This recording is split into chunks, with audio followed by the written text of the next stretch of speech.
teams down 2-1 have produced some great performances in recent history. Giannis in Milwaukee, Steph a couple of years ago against Boston.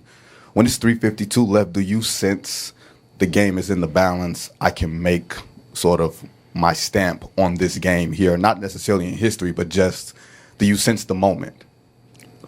Absolutely. That's what it's all about. Winning, especially this time of the season, it comes down to the moments. It's going to come down to late game. Every team is good. It's barely going to be a blowout. And it comes down to the moments and who's willing to make winning plays on both ends of the floor. The extender.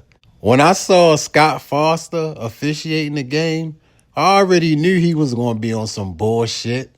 You ever sit back and wonder why this guy is even still allowed to ref in the NBA? You ever wonder why? It's because he has so much dirt on the NBA, they can't afford to let him go. If they was to let him go, he would expose the NBA. This guy has so much dirt on the NBA, it's ridiculous.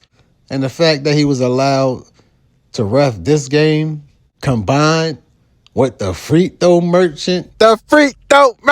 There was no chance in hell the Pacers was winning this game. This dude allowed to travel. And this is not Bowen being biased or anything. Richard Jefferson himself, to be exact, he said he walked into another time zone after he pushed off. And I'm not even going to hold you.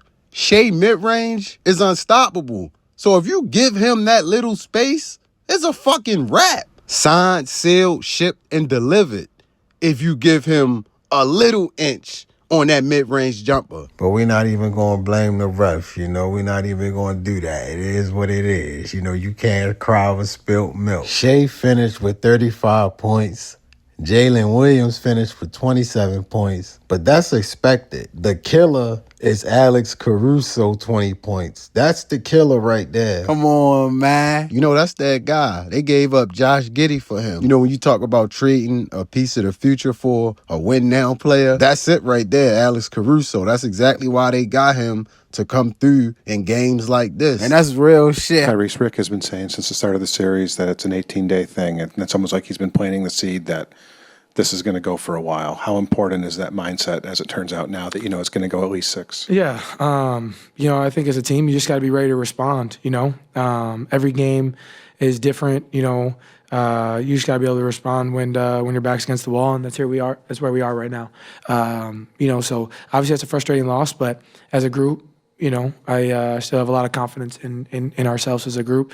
We got to be ready to go down there and fight for 48 minutes. It's going to be a challenge, but, this group has been resilient all year, and I wouldn't want to go to war with any other group. So I'm really excited about Game 5.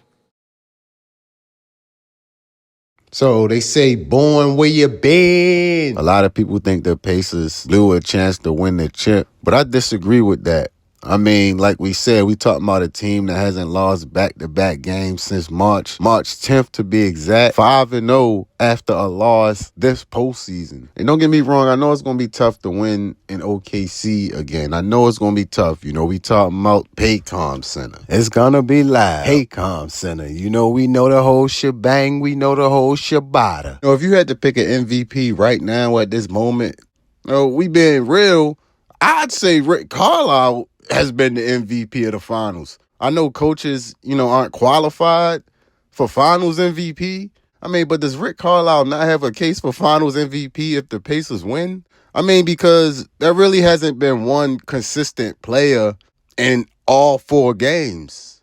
There has not been one consistent player all 4 games. So when you ask me who gonna step up in this Game 5 on the road, I have no clue who's going to be the guy to step up. I think Pascal is the main guy, but there's multiple guys that need to step up. Miles Turner is a guy that has to show up. 100 grand, what's up? 12-2. 9-2, last 2 games. Come on now. And you can suck your teeth all you want. The Pacers not winning a chip with that type of production at the 5. Game 5 will be Monday, 8:30. Talking about Paycom Center. No matter what, the chip is going to be at Gainesbridge Fieldhouse in Game 6. No matter what, the chip is going to be in the building. It's just who will be looking to close the deal in Game 6? Will it be the Pacers or will it be OKC? We shall see. Don't get mad at the facts, though. We got to bounce back. I don't need to motivate these guys. I think they have a sense of where they are. But, this kind of a challenge is going to have extreme highs and extreme lows. And this is a low right now, and we're going to have to bounce back from it.